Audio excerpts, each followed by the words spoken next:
IPS, KS, KPS ಯಾವುದೇ ಅಧಿಕಾರಿಗಳು ಸರ್ಕಾರ ಹೇಳಿದಾಗ ಕೇಳುವಂಥ ಪಾಪ ಸೇವಕರು.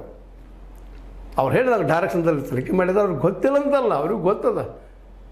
ಗೃಹ ಸಚಿವರು ಸ್ಪಷ್ಟವಾಗಿ ಹೇಳಬೇಕಾಗುತ್ತೆ, ತನಿಖೆ ಕೊಡ್ರಿ, ರಿಪೋರ್ಟ್ ಕೊಡ್ರಿ. ಏನಿದು ಮುಚ್ಚಾಕಾಗಿ ರಿಪೋರ್ಟಾ?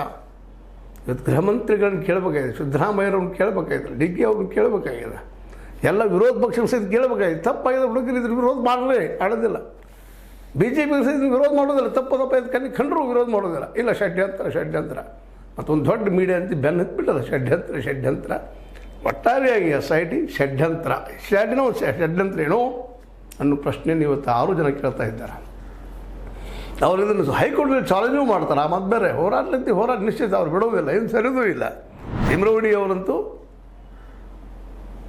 ಏಕಾಂಗಿಯಾಗಿ ಜೊತೆಗಾರಿದ್ದಾರೆ. ಇವತ್ತು ಇಡೀ ಕರ್ನಾಟಕ ಜನ ಎದ್ದು ನಿಲ್ತಾ ಇದ್ದಾರೆ, ನಿಜವಾದ ಭಕ್ತರು ನಿಲ್ತಾ ಇದ್ದಾರೆ.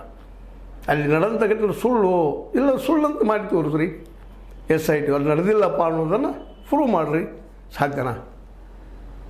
ಇದು ಸಾಧ್ಯನಾ? ಮತ್ತೊಮ್ಮೆ ಕೇಳ್ತಾ ಇದ್ದೀವಿ ಇದನ್ನು. ಇವೆಲ್ಲ ನಡೆದ ಘಟನೆ ಸುಳ್ಳಾದರೆ ಅಡ್ಡಿ ಷಡ್ಯಂತ್ರ. ಇದು ಸತ್ತಿದ್ರೆ, ಇವು ನಡೆದ ಘಟನೆಗೆ ಸತ್ತಿದ್ರೆ ಇದನ್ನು ಇನ್ನೂ ತನಿಖೆ ಆಗಬೇಕಾಗಿದೆ. SIT ತನಿಖೆ ಆಗಬೇಕಾಗಿದೆ. SIT ಸುಳ್ಳು ಹೇಳ್ತಾ ಇದೆ, ಷಡ್ಯಂತ್ರ ಇದು ಮುಚ್ಚಾಗ್ತಾ ಇದೆ. ಇಡೀ ಪ್ರಕರಣವನ್ನು ಅದರ ತನಿಖೆ ಆಗಬೇಕಾಗಿದೆ. ಏನಂತೀರಿ ಸಿದ್ದರಾಮಯ್ಯನವರ? ಮಾಡ್ತೀರಾ? ಮಾಡಿ ತನಿಖೆ ಮಾಡಿ. ಇಲ್ಲ 6 ಜನರು ಈಗಾಗಲೇ ಕೋರ್ಟ್ಗೆ ಹೋಗ್ತಾ ಇದ್ದಾರೆ. ಜನರ ಮುಂದೆ ಇದನ್ನು ಇಟ್ಟಿದ್ದಾರೆ. ಜನ ಏನು ತೀರ್ಮಾನ ಮಾಡ್ತಾರೆ ನೋಡೋಣ ಮುಂದಿನ ದಿನಗಳಲ್ಲಿ. ಇಲ್ಲಿ ಹೆಣ್ಣು ಮಕ್ಕಳು ಏನು ತೀರ್ಮಾನ ಮಾಡ್ತಾರೆ? ಯಾಕಂದರೆ ವೇದವಲ್ಲಿ ಹೆಣ್ಣುಮಗಳು, ಸೌಜನ್ಯ ಹೆಣ್ಣುಮಗಳು, ಪದ್ಮಲತಾ ಹೆಣ್ಣುಮಗಳು, ಯಮನ ಅಥವಾ ಲಕ್ಷ್ಮೀ ಹೆಣ್ಣುಮಗಳು, ಇವರೆಲ್ಲರೂ ಹೌದು ಈ 6 ಜನ ತಪ್ಪಾಗಿರ್ಬೋದು, ಸುಳ್ಳು ಹೇಳಿರ್ಬೋದು, ಸುಳ್ಳಿಗೆ ಶಿಕ್ಷೆ ಅನುಭವಿಸಲವರು.